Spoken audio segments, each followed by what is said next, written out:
कहानी की शुरुआत में हमें कैंसास के सड़कों पर एक कार को दिखाया जाता है। वैसे उस कार वाले ने कुछ किया नहीं था, फिर भी एक पुलिस वाला उसका पीछा करता है। थोड़ा सा आगे जाने के बाद वो कार वाला कार को रोकता है। पुलिस के आने से पहले वो गन निकाल करके छुपा लेता है। पुलिस वाला उसके पास जाता है और उससे पूछता है कि वो कहाँ जा रहा है। उस कार में जो इंसान बैठा हुआ था वो पुलिस वाले को ये नहीं बताता है वो कहाँ जा रहा है। इसीलिए पुलिस वाले को डाउट होता है और वो उससे लाइसेंस और रजिस्ट्रेशन मांगता है। ठीक उसी वक्त यहाँ पर जेन आ जाती है जो इस पुलिस वाले की पत्नी है। जेन उससे पूछती है कि सब कुछ ठीक है। उसका पति कहता है कि हाँ, छोटी मोटी बात है, तुम जा सकती हो। जेन को दूसरे साइड पर जाना था, इसलिए वो यहाँ से जाने लगती है। लेकिन थोड़ा आगे जाने के बाद उसे कुछ ठीक नहीं लगता है, इसलिए वो कार को वापस घुमा लेती है। उसी समय उस कार में जो इंसान बैठा हुआ था वो उसके पति को गन से शूट कर देता है। इसके बाद वो कार को ठोक देता है, जिसकी वजह से जेन नीचे गिर पड़ती है। जेन उस पर फायरिंग तो करती है, लेकिन वो भागने में कामयाब हो जाता है। इसके बाद वो जल्दी से जा करके ब्लड को रोकने की कोशिश करती है, लेकिन ब्लड निकले जा रहा था। अस्पताल तक पहुंचते पहुंचते उसकी मौत हो जाती है। जेन अपने पिताजी को देख करके काफी भावुक होकर के रोने लगती है। सीन शिफ्ट होता है और एक होटल के अंदर हम उसी किलर को देखते हैं। फिलहाल इसका कोई नाम वाम तो नहीं है, इसलिए हम इसे किलर के ही नाम से जानेंगे। जब वो अंदर जाता है तब टीवी पर एक न्यूज चल रहा होता है, जिसमें बताया जा रहा था कि एक किलर है जो खुलेआम घूम रहा है और उसने लगभग 16 लोगों को मार चुका है। ये जो बातें हो रही थी ये इसी किलर के बारे में हो रही थी। इस कमरे के अंदर भी एक छोटा सा तहखाना बना हुआ था। उसी के अंदर जाकर के वो अपने शॉटगन के साथ सो जाता है। अगले दिन कार को ड्राइव करते हुए वो एक फार्मेसी के बाहर जाता है, जहाँ पर वो अपनी कार को पार्क करके किसी का इंतजार करने लगता है। जब शाम हो जाती है तब एक लड़की कार से आती है और वो फार्मेसी के अंदर चली जाती है। ये किलर उसी लड़की का इंतजार कर रहा था। रात में वो लड़की किसी लड़के के साथ बाहर आती है। लड़का अपनी कार में बैठ करके यहाँ से निकल जाता है और जब लड़की अपनी कार में जाकर के बैठती है तब हमें मालूम चलता है कि वो किलर उसके कार में बैठा हुआ है। जब उसे मौका मिलता है तो वो उस लड़की को मार देता है और उससे फार्मेसी की चाबी ले लेता है। इसके बाद वो फार्मेसी के अंदर जाता है, जहाँ से वो ढेर सारी दवाइयाँ लेता है। इसके बाद हमें जेन को दिखाया जाता है। पुलिस वाले उसके पति के कातिल को तलाश कर रहे थे, लेकिन जब जेन को मालूम चलता है कि उस कार का कुछ पता नहीं चला तो उसे बहुत बुरा लगता है। यहाँ उसे ये भी मालूम चलता है कि उसने एक और लड़की को मार दिया है। जेन को एहसास हो चुका था कि ये एक प्रकार से साइको है और अगर इसे रोका नहीं गया तो वो ना जाने कितनों को मारेगा। जिसके बाद जेन सबूतों को ढूंढने लगती है। इस दौरान टीवी के जरिए उसे मालूम चलता है कि उस किलर ने लगभग 32 लोगों को मार दिया है और उसकी किस्मत तो देखो आज तक वो पकड़ा नहीं गया। इसीलिए जेन डिसाइड करती है कि वो खुद जा करके उस किलर को ढूंढेगी। हालांकि उसके पिताजी उससे कहते हैं कि पुलिस वाले अपना काम कर रहे हैं। जेन कहती है कि मुझे पर्सनली जा करके उसे ढूंढना होगा। पुलिस की तरह अगर हम उस कातिल को ढूंढेंगे तो कभी नहीं पकड़ पाएंगे। उसके पिता को मालूम चल गया था कि अब वो किसी की बात नहीं सुनेगी, इसीलिए वो जेन से कहते हैं कि ठीक है, अपना ख्याल रखना और अपना बैच हमेशा अपने पास ही रखना। इसके बाद हमें उस किलर को दिखाया जाता है जो रोड से होकर गुजर रहा था। तभी बीच रोड पर वो एक कार को देखता है। एक लड़का था जो अपने कार के टायर को ठीक कर रहा था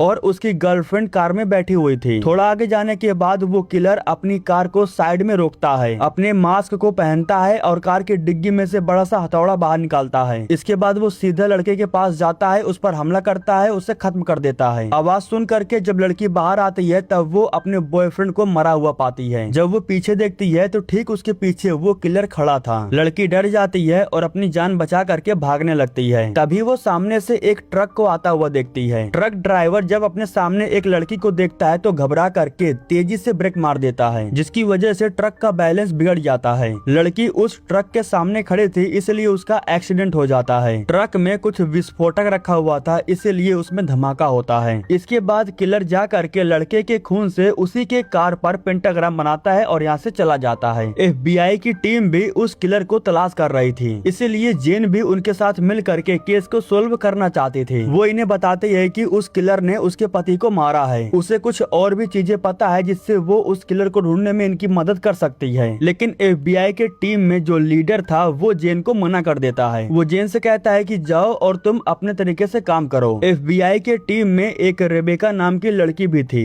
इस लड़की पर ध्यान देना, ये आगे बहुत काम आएगी। फिलहाल जब जेन को मना कर दिया जाता है तब उसे बहुत अफसोस होता है। वो वापस घर चली जाती है। घर पर भी उसे कुछ ठीक नहीं लग रहा था, उसे बहुत अजीब लग रहा था। जब वो चेक करती है तब उसे मालूम चलता है कि वो प्रेग्नेंट है। इस चीज से वो काफी खुश होती है और थोड़ा सा नाराज भी होती है। कुछ समय के बाद जेन के पास रेबेका कॉल करती है। वो जेन से कहती है कि मैं तुम्हें किलर के बारे में कुछ जानकारी देना चाहती हूँ। वो जेन से मुलाकात करने के लिए उसे एक क्लब में बुलाती है, जहाँ रेबेका उससे कहती है कि मैं तुम्हारी हेल्प कर रही हूँ, अगर ये बात मेरे बॉस को पता चल गया तो मुझ पर मुसीबत आ सकती है। रिपोर्ट के मुताबिक रेबेका ने पता लगाया था कि वो किलर किन रास्तों से होकर गुजर रहा है। रेबेका ये भी बताती है कि अब तक स्टडी के मुताबिक हमें पता चला है कि उस किलर का कोई खास मकसद है। लड़की को जान से मारने के बाद उसने फार्मेसी के अंदर से कुछ दवाइयाँ चुराई। इसके बाद उसने एक बंदूक डीलर को मारा, उसके पास से कुछ बंदूकें और ग्रेनेड को चुरा लिया। जेन कहती है कि अब तक जितना मुझे पता है कि वो अपनी कार में ही सोता है, लेकिन रेबेका उसे बताती है कि नहीं, हमारे स्टडी के अनुसार वो होटल्स में रुकता है। जेन को यकीन नहीं हो रहा था, इसलिए रेबेका उसे उस होटल के पास लेकर के जाती है जहाँ पर वो किलर एक रात रुका था। रेबेका बताती है कि सुबह में जब होटल का मालिक रूम चेक करने के लिए आया तब उसने एक धारदार चाकू से उस पर हमला कर दिया। अंदर हर तरफ फर्श पर खून पड़ा हुआ था और दीवार पर शैतान लिख करके उसे पुकारा गया था। यहाँ रेबेका के लैपटॉप का इस्तेमाल करके जेन उसे बताती है कि हत्यारे का असली नाम रिचर्ड है। ट्रैवलिंग डेटा की मदद से जेन को पता चल जाता है कि उस किलर का अगला पड़ाव क्या होगा। जाने से पहले रेबेका उसे आखिरी जानकारी शेयर करती है। वो जेन को बताती है कि कैंसस सिटी में कई धमाका हुआ है जिसमें 7 लोग मारे गए हैं। उसी विस्फोटक का इस्तेमाल किया गया था जिसे किलर ने गन डीलर के पास से चुराया था। इसके बाद हमें उस किलर को दिखाया जाता है जो एक होटल के कमरे में रुका हुआ था और वो एक लोहे के पाइप को धारदार बना रहा था। इसके बाद अगले दिन सुबह में वो एक चर्च में जाता है जहाँ फादर को लगा कि वो कन्फेशन करने के लिए आया हुआ है। कन्फेशन करने के लिए जब फादर जाते हैं तभी किलर उसी धारदार पाइप से उन पर हमला कर देता है। वो पाइप जैसे शरीर के अंदर जाती है तो ब्लड निकलने लगता है और उस ब्लड को किलर पीने लगता है। इसके बाद हमें जेन को दिखाया जाता है जो अलग अलग होटलों में जा करके उस किलर का हुलिया बता करके उसके बारे में पूछ रही होती है। पूछताछ करते हुए वो एक होटल में पहुंचती है। काउंटर पर खड़े आदमी को जब वो किलर का हुलिया बताती है तब वो कहता है कि नहीं, ऐसा कोई आदमी हमारे यहाँ अभी तक नहीं आया है। लेकिन जब वो अपनी डायरी को चेक करता है तब उसे लास्ट में एक नाम दिखाई देता है। वो नाम रिचर्ड रीव्स के नाम पर था। जिस कमरे में वो रुका हुआ था, जेन उस कमरे की तलाशी करने के लिए जाती है। अंदर बेड पर उसे एक सूटकेस दिखाई देता है। इसके बाद जब वो बाथरूम में जाती है तब उसे वहाँ पर एक शॉटगन दिखाई देता है। बाथरूम की तलाशी लेने के बाद जैसे ही वो बाहर आती है तभी पीछे से किलर उसी तहखाने में से बाहर निकलता है। जेन उस पर हमला करती उससे पहले ही किलर उस पर हमला कर देता है और फिर इन दोनों के बीच में हाथापाई शुरू हो जाता है। जेन उसका मुकाबला करती है, उसे मारती भी है, लेकिन अंत में वो किलर जेन को उठा करके खिड़की से बाहर फेंक देता है, जिसकी वजह से जेन काफी ज्यादा जख्मी हो जाती है। जेन कुछ कर पाते उससे पहले ही वो किलर खिड़की की मदद से यहाँ से भागने में कामयाब हो जाता है। जेन उस किलर को पकड़ नहीं पाती है, इस बात का उसे बहुत अफसोस होता है, लेकिन अच्छी बात ये थी कि उस किलर ने कमरे में कुछ सबूत छोड़ रखा था जिसकी मदद से जेन पता करती है कि उस किलर का अगला कदम क्या होने वाला है। कुछ चीजों को जोड़ने के बाद जेन को एक फोन नंबर मिलता है और इसमें किसी चीज का नाम भी लिखा हुआ था।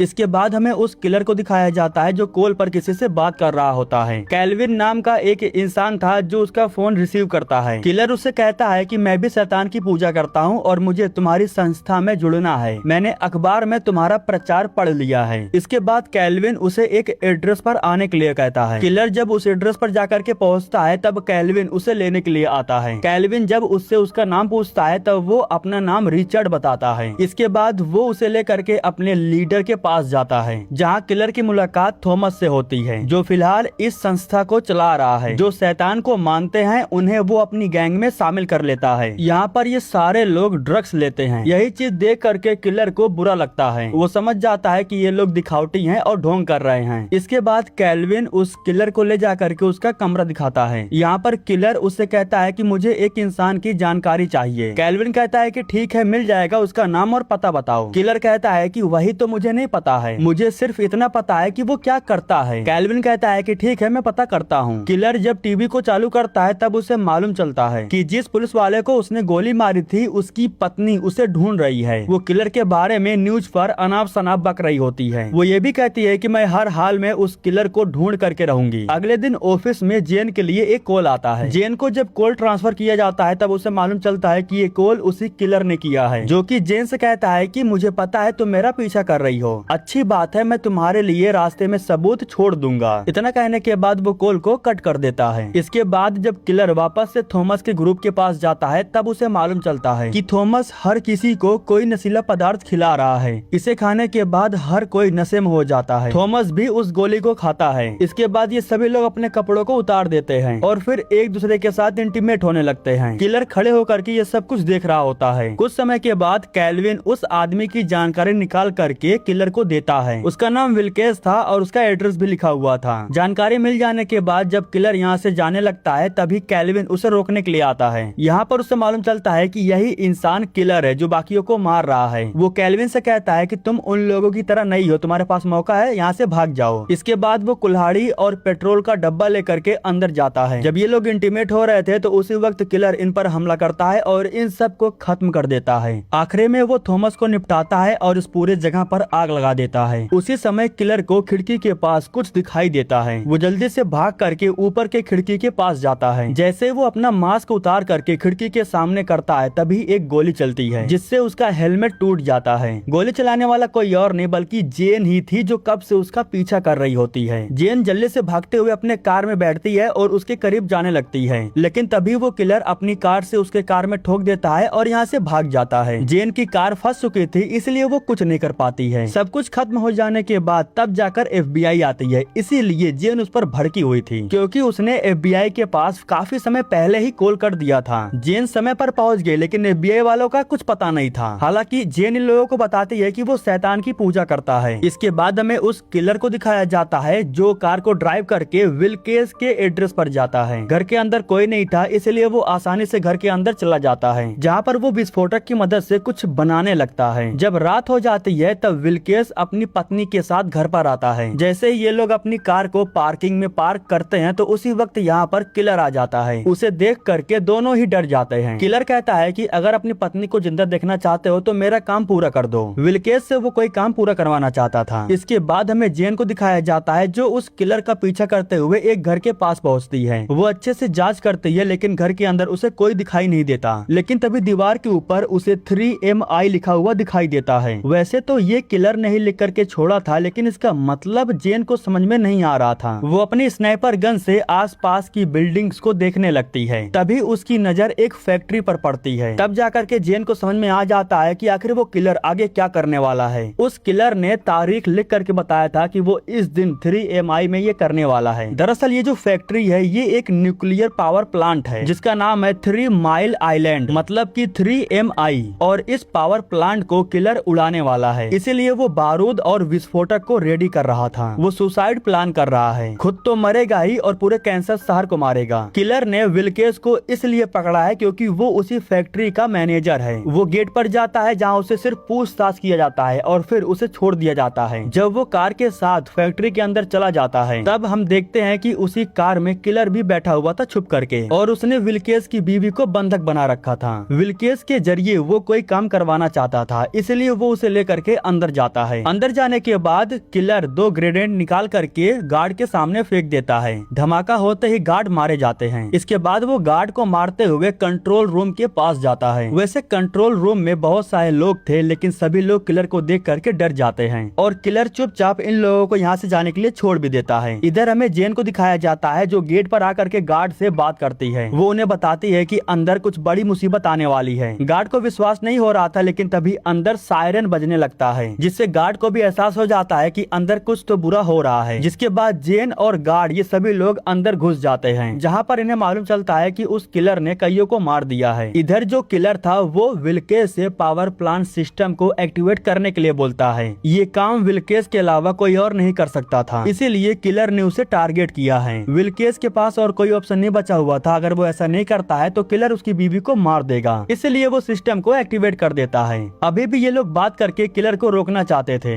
जेन इन्हें बताती है कि मैं किलर को शुरू से देखते आ रही हूँ। वो यहाँ समझौता करने नहीं आया है बल्कि वो सुसाइड करने वाला है। वो शुरू से ही इस चीज का प्लान कर रहा था। विल्केस ने अपना काम पूरा कर दिया था लेकिन फिर भी किलर उसे नहीं छोड़ता है। वो गन से विल्केस को भी खत्म कर देता है। इसके बाद हमें मालूम चलता है कि उसने अपने शरीर में ढेर सारे बम को बांध रखा है। ग्रेनेड का इस्तेमाल करके वो इस पूरे जगह को उड़ाने वाला था। दरवाजा तोड़ने की तैयारी तो हो रही थी लेकिन इसमें काफी वक्त लगने वाला था। लेकिन जेन इन्हें बताती है कि हमारे पास इतना वक्त नहीं है, हमें जल्दी कुछ न कुछ करना होगा। तभी गार्ड जेन को बताता है कि ऊपर एक कांच का खिड़की है जहाँ से हम उस किलर को देख सकते हैं। लेकिन दिक्कत की बात ये थी कि वो जो कांच था ना वो बुलेट प्रूफ था। तभी जेन को यहाँ पर एक स्नाइपर रखा हुआ दिखाई देता है। स्नाइपर से वो एक जगह पर पॉइंट करके उस पर बार बार फायरिंग करने लगती है जिससे कांच पर होल हो जाता है। उसी होल का इस्तेमाल करके जेन उसके पैरों पर शूट कर देती है, लेकिन उसी समय वो ग्रेनेड का पिन निकाल देता है। इसके बाद वो उसके हाथों पर शूट करती है। इसके बाद वो उसके सीधे सर पर गोली मारती है, जिसकी वजह से उसकी मौत हो जाती है। इस घटना को कई महीने बीत चुके थे। जेन अपने बच्चे के आने की तैयारी कर रही थी। इस दौरान हमें मालूम चलता है कि वो किलर मारा नहीं है, बल्कि वो अभी भी जिंदा है। उसे ले जा करके कैलिफोर्निया के एक हाई टेक वाले जेल में बंद कर दिया जाता है। इसी के साथ ये कहानी यहीं पर खत्म हो जाती है।